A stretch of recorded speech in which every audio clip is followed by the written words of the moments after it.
जो ऐसी मजलिसों में बैठें और दीन को सीखें, जाने से पहले एक सिर्फ अपनी वैल्यू का ख्याल रखिएगा, एक वैल्यू का ख्याल रखिएगा। कभी ज़िंदगी में शर्माना ना कि हम मुसलमान हैं।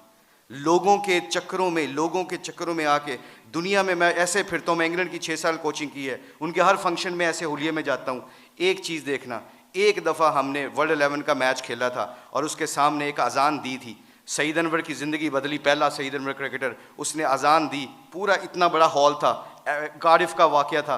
उस वाक़े में सईद अनवर के हमारे साथी ने अजान दी, अल्लाहु अकबर की आवाज़ वहाँ पे गूंजी, तो सारे गोरे और सारे दुनिया के प्लेयर एकदम स्टन हो गए और फिर मुझसे पूछने लगे, कहते हैं मैं भी, मेरे दिल में ये ख्याल आया, ये मैं आपको बता रहा हूँ, अल्लाह मुझे माफ़ करे, मेरे लिए दुआ भी कीजिएगा, अल्लाह बड़े करीम है माफ़ करने वाले। तो मैं और शाहिद अफरीदी वज़ू करने जा रहे थे, मुसलमान थे, नमाज़ तो पढ़नी थी। तो मैं जब नमाज के वज़ू करने के लिए जा रहा तो मेरे दिल में ख्याल आया, यार चुप करके नमाज़ पढ़ लेते, why do we have to show them कि ये गोरे क्या समझेंगे। आज जो हम कई दफ़ा फंस जाते हैं कि लोग क्या कहेंगे, इस वजह से हम अपने डिसीजन मेकिंग में गलती कर जाते हैं। जब हम कहेंगे ना अल्लाह और अल्लाह का रसूल क्या चाहता है, फिर हमें किसी चीज़ की परवाह नहीं होगी, सारा ज़माना अल्लाह हमारे कदमों में ताबे कर देगा। तो क्या हुआ, मुझे स्टीव फ्लेमिंग ने पूछा, कहते हैं कि मुशी कहना है वो वर्ड विद यू। मैंने कहा श्योर। कहते can I ask you very personal question. मैंने कहा जी पूछें, क्या पूछना चाहते हो। तो मेरे अंदर के अंदर डाउट था। तो जब वहाँ उसके अजान दी ना, अल्लाहु अकबर की सदा गूंजी, अशहदु अल्ला इलाहा इल्लल्लाह की आवाज़ गूंजी, हय्या अलस सलाह हय्या अलल फलाह की आवाज़ गूंजी, तो जब मैं उससे पूछा, पूछो मुझसे क्या पूछना चाहते हो, what question you want to ask. कहता है कि you sure, I am very naive to ask you this question, मुझे नहीं पता ये सवाल करना चाहिए कि नहीं करना चाहिए। तो मैंने कहा पूछो क्या पूछना चाहते हो। कहता है that was a beautiful song, it touches my heart.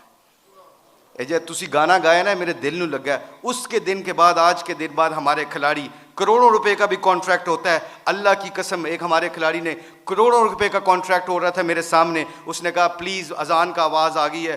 Company के सीईओ को कहता है कि जब मेरे अल्लाह का नाम मेरे सामने गूंजता है तो मेरी हैसियत ख़त्म, मेरे नबी की ज़िंदगी मेरे सामने आती है तो मेरी हैसियत ख़त्म। मैं कॉन्ट्रैक्ट करना ना करना तुम्हारी मर्ज़ी है, मैं अजान के वक़्त कोई कारोबार नहीं करता। मैं अक्सर देखता हूँ मस्जिदों में मेरे दोस्तों, मेरे अजीज़ों, कि हम आवाज़ फ़ोन पे लगे होते हैं, उधर से मौज़िन कहता है अल्लाह बड़े हैं, अल्लाह बड़े हैं। तो अजान के वक़्त वो फ़ोन पे बंदा क्या कह रहा है, हम जैसे निकम्मे क्या कह रहे हैं, इल्ला माशाल्लाह क्या कह रहे हैं, उच्ची गल कर अजान दी वजह नाल तेरी आवाज़ नहीं आ रही। तो मेरे आप लोगों से गुजारिश ये है कि हमारी खिलाड़ियों की जो ज़िंदगी बदली है अल्लाह के नबी की मुबारक ज़िंदगी से और मोहब्बत से, अगर हम चाहते हैं कि ये फूलों का गुलदस्ता खुशबू देता रहे और रंगत देता रहे, तो एक कोशिश है आज, एक कोशिश प्लीज़ सब हजरात सुन लें, ये जितने भी स्टूडेंट बैठे हैं, अल्लाह ने हमें इस दुनिया में किसी मकसद और पर्पज़ के लिए भेजा है। इस पर्पज़ को ना भूलना। अपनी ज़िंदगी क्या मैटर करती है, हुब्बे जाम मुझसे ज़्यादा किसी को नहीं मिली, अल्लाह जानता है। हम पूरी दुनिया में वर्ल्ड कप चैंपियन बने हैं, पूरी दुनिया जहाँ पे भी जाते हैं, शायद पाकिस्तान में लोग कम जाते हैं, ऑस्ट्रेलिया में ज़्यादा जानते हैं क्रिकेट की वजह से। मगर खुदा की कसम, अल्लाह की कसम खा के कहता हूँ, मुसलमान जब अपने अखलाक और नबी की ज़िंदगी को सीने से लगाता है ना, तो खुदा की कसम वहाँ जहाँ जहाँ जाता है अल्लाह के फजल व करम से हदायत का नूर बन के निकलता है। वो आप लोगों से गुजारिश है, अपनी शान को पहचाने, कलमा ला इलाहा इल्लल्लाह मुहम्मद रसूलुल्लाह अल्लाह ने हमें दिया है, इसके ऊपर डटे रहें, सारे इकट्ठे रहें। आप लोगों से गुजारिश है, इसके बाद देखिएगा कि इंशाअल्लाह पूरी धरती में इस्लाम का परचम बुलंद होगा। सारे उलमा कराम, मुफ्ती हज़रात से गुजारिश है, हमारी खिलाड़ियों के लिए दुआ करें ताकि हम अपने दीन का काम करते रहें। अल्लाह हम सबको यहाँ पर आने की जज़ाए खैर अता फरमाए। बहुत शुक्रिया फॉर योर टाइम।